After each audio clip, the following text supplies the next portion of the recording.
Ils veulent sauver la chapelle Notre-Dame d'Ormeaux. À Orge, une petite commune du sud au Marnais, la chapelle Sainte-Libère des Ormeaux est en pleine reconstruction. Construite au XVIIe siècle, elle a subi des travaux en 1882 et 1885 avant d'être détruite et de rester à l'état de ruine. Alors, pour sauver ce patrimoine, Jean-François s'est donné pour mission de la restaurer avec l'association de sauvegarde du patrimoine d'Orge et l'Union Rempart. L'an dernier, j'ai déposé sur le site de Rempart les conditions du chantier donc il y en a eu un l'an dernier, il y en a un autre cette année. Donc moi je présente des photos, je donne envie aux kidam qui voudraient s'inscrire sur un chantier de pouvoir venir ici et de choisir ça, quoi. Donc c'est intéressant de voir que des jeunes, encore à notre époque, bien qu'il y ait un tas de trucs, les réseaux sociaux et tout, il y en a quand même encore qui sont intéressés par la préservation du patrimoine, parce que c'est notre histoire, ça. Bon, c'est pas la leur, mais globalement, c'est l'histoire de un peu tout le monde, quoi. Bon. Pendant 10 jours, 8 bénévoles âgés entre 17 et 31 ans et venus des 4 coins de la France se sont mobilisés pour faire avancer le chantier.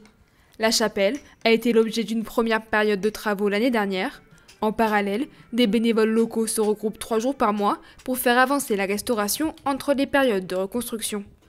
Les jeunes bénévoles sont également accompagnés par Vincent, un tailleur de pierre dont les mains ont déjà façonné les lieux. Comment ça s'est passé? Plutôt bien, parce que les jeunes sont sympas. Comment ça a avancé?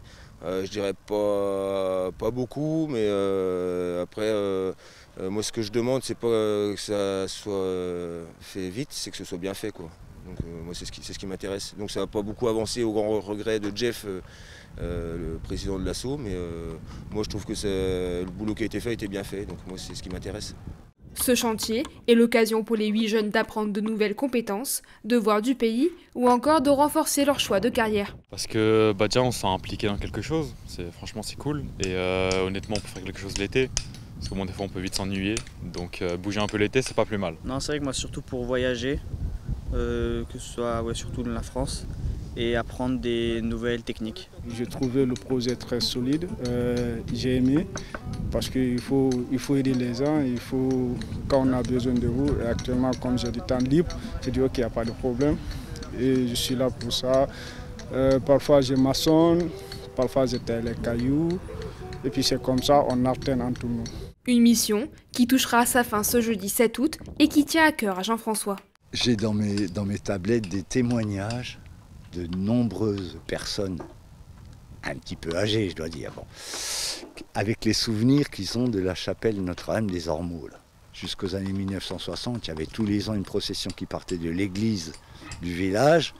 Ils venaient avec des paniers de pétales de fleurs, et puis on lançait les pétales de fleurs, et ils venaient dire les vêpres ici, à la chapelle Notre-Dame des Ormeaux, et après ils montaient en haut de la colline de Grain, là au-dessus. Je pense que les personnes apprécient de voir qu'il se passe quelque chose là, et puis qu'on ne va pas laisser tomber un tas de cailloux, etc. La chapelle des Ormeaux se reconstruit pierre par pierre.